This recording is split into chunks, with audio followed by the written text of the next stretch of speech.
History lesson 2 from trade to territories. East India Company began trade in Bengal. In 1651, the first English factory was set up on the bank of river Hooghly and first English factory was opened up at Surat in 1608. Aurangzeb issued a farman granting the company the right to trade duty-free. The company tried to press for more concession and multiply existing privilege and for trading purposes, the passes were issued to company officials, but they misused these passes. How did trade lead to battles?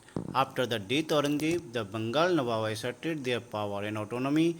The Nawab Bengal refused to grant the company concession as it was making the revenue from Bengal trade less profitable.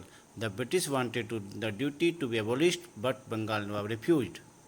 The Battle of Plassey were fought in 23rd June 1757 at Plassey between Sirajuddaulah, Bengal of Nawab and British East India Company. Causes of the Battle of Plassey. Disputed succession of Sirajuddaulah. Disrespect of Nawab by the British help to Sirajuddaulah rival. British support to Shaukat Jung. The Battle of Plassey. The main cause for the defeat of Sirajuddaulah was that the forces led by one of his commander Mir Jafar did not fight at all. This was because Clive had managed to secure his support by promising to make him the next Nawab after crushing Sirajuddaulah. The battle became famous as it was the first major. The Battle of Buxar. After the defeat, Mir Jafar was made the Nawab, but he also protested and thus was replaced by Mir Qasim. Mir Qasim complained and fought the Battle of Buxar in 1764 but eventually lost. In 1765, the company was appointed the Diwan of Bengal by the Mughal. Doctrine of Lapse. Lord Dalhousie, the Governor General from 1848 to 1856, devised the doctrine. It stated that a kingdom could be annexed if the king died without a male heir. Many kingdoms were annexed: Saltara, Sambalpur, Udaipur, Nagpur, Jhansi, and Awadh, and lastly annexed Awadh.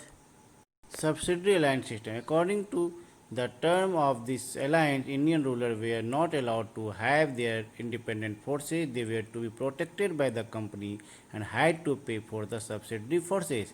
This system was introduced by Lord Wellesley in India. The assumption of Diwani benefit the East India Company. The Diwani allowed the company to exploit the vast revenue resources of Bengal. Now revenue from India could finance company expenses. The revenue they were used to purchase cotton and silk textile in India, maintain company troops and meet the cost of building the Anglo-Maratha War. Three Anglo-Maratha Wars were fought between 1775 and 1818. The British supported the aging Raghunath Rao for the post of Peshwa, while the rest of the Maratha under the leadership of Nana Fadnavis were in favor of the young Madhav Rao too. This resulted in the first Anglo-Maratha War. In Anglo-Maratha War, after the death of Nana Fadnavis in 1800, the Maratha chiefs started fighting openly among themselves. The British took advantage of this and comprehensively defeated the Maratha in the Third Anglo-Maratha War. The post of the Peshwa was abolished and finally Maratha rule ended in India. Very important question. How did the assumption of Diwani benefit the East India Company? First point, the Diwani allowed the company to use the vast revenue resources of Bengal. Second, trade was monopolized by the East India Company. The company began direct plunder of India's wealth. To monopolize trade in direct terms, the company used the political power. Fought the Battle of Buxar.